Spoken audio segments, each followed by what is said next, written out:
I entitled my sermon today, in my own mind, is How Can We Have Hope Today? Hope in the world, hope in our own lives. The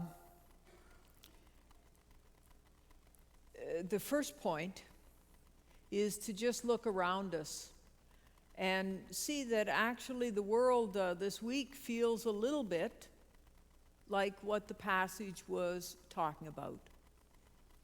As the message puts it, all hell breaks loose.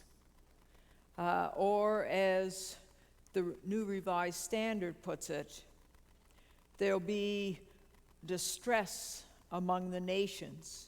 They'll be confused. People will faint from fear and foreboding of what is coming upon the world. For the powers that be will be shaken. And it seems like, if you wanted to say that this is a time of tremendous upheaval in our society, you would have ample evidence to say that. Pictures of using tear gas on children. Power struggles where people, kind of the strong man says, you can't come to my border. And the mass of people say, you can't keep us from a better life. Or if you're living in Britain, the Brexit fiasco. A decision was made of which people didn't know the outcome, and now they're trying to live into it. And they're scared. And they're confused. The demonstrations in Paris. People up in arms wearing yellow jackets, protesting. Then the devastating earthquake in Anchorage. Imagine, did you see the picture of the car that was just sitting on that piece of asphalt from the access to the highway? The highway was up there. The rest of the road was down there, and there was one car on a place that stayed solid in between the two. Then Vladimir Putin says that it's too early to return the Ukrainian sailors and the naval vessels that were seized by Russia. And there's increased tension with the Ukrainian government. And then the notice of GM closing their plant in Oshawa. I'm from Ontario. Oshawa is GM. It all feels so eruptive. It all feels so out of control. And it is at a time such as that in the biblical culture, people said, the world is coming to an end.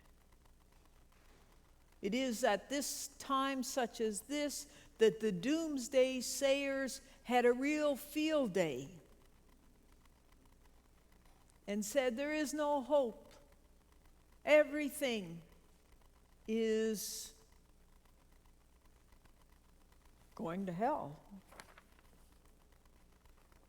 Well, in the second part of the reading,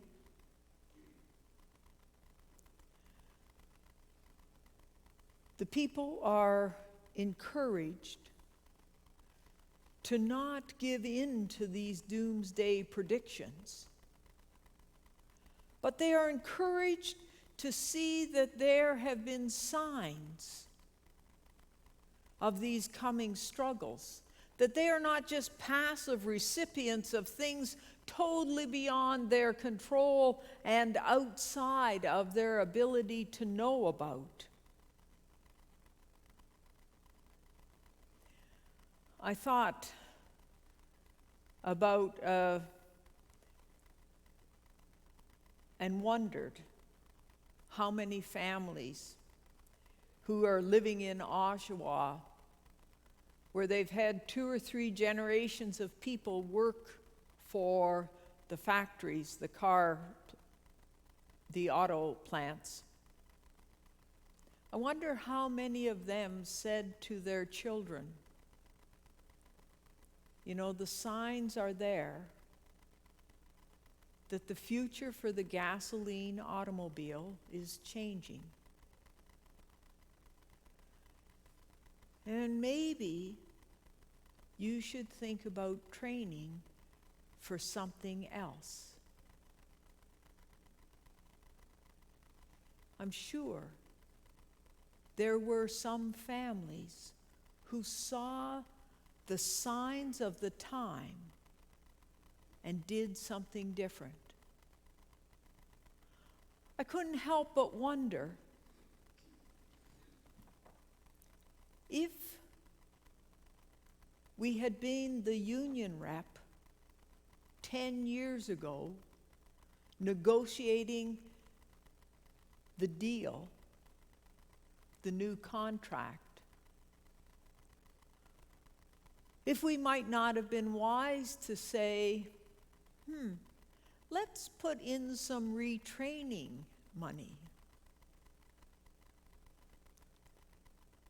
We see signs of an era coming to an end, of big changes coming in this area where we have our livelihood. We don't know exactly what the changes are going to be, but let us begin now, having seen the signs of the time, to prepare for change.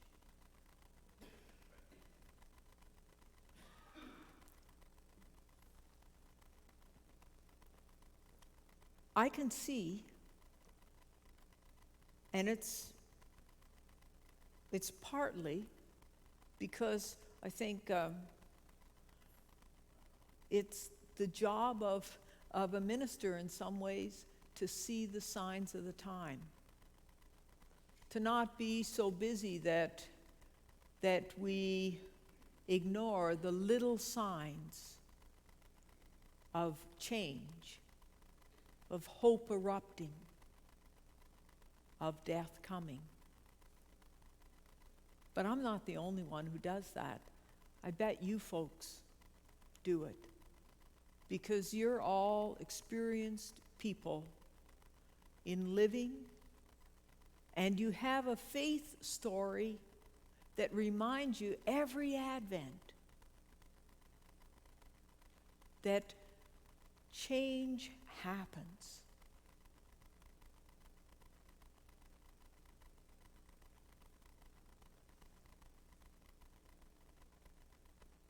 I mean, the obvious example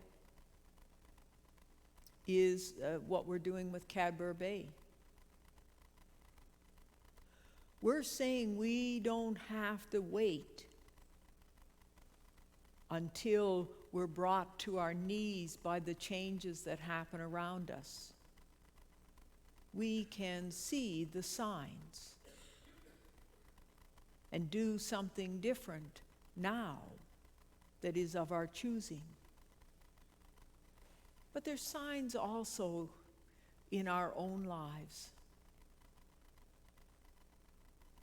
Signs that, wow, you know, last year I put up our Christmas lights, or 2 years ago I put up our Christmas lights, and I scurried up a 20-foot ladder,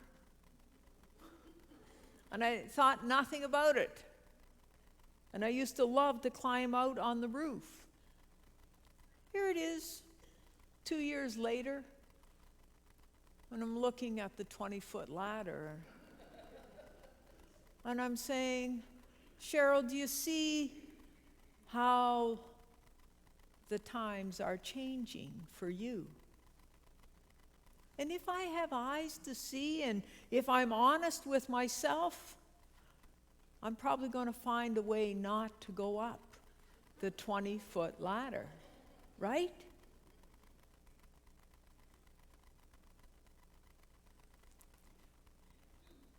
I have a friend who wanted to be an accountant. And she was finishing high school, and I said, so what university are you going to go to? And she said, the one that will let me take my courses online. And I said, well, why? This is a few years ago. And she said, because I am hearing the stories of the debt that people come out with. And if I don't want that to happen to me, I have to see that and change my behavior. And now, this young woman is an accountant, and she had no debt because she found a job that would pay her to go to school. Right? And I thought, that is the Advent call to hear. What are the signs of the time in which we're living in, and not just mindlessly kind of repeat and think that a cycle or a pattern will go on forever. And so in the midst of that, where is hope? Because hope is different than happiness, or it's different from optimism. Hope is the ability to see what is real and still react as if we do not believe that change will be doom. Hope is the capacity to plant trees under which you will never sit. But because you have an investment, you want to give a gift to the future, and you believe there will be a future. That's hope. It's not a quick fix. It doesn't mean that big changes don't happen. But we were never promised in our faith story that nothing hard would happen, that there wouldn't be huge changes in the world around us. The Advent message has always been that we should be watchful and that we should be vigilant. What's the word that I want to say that we should be wily. What's the word that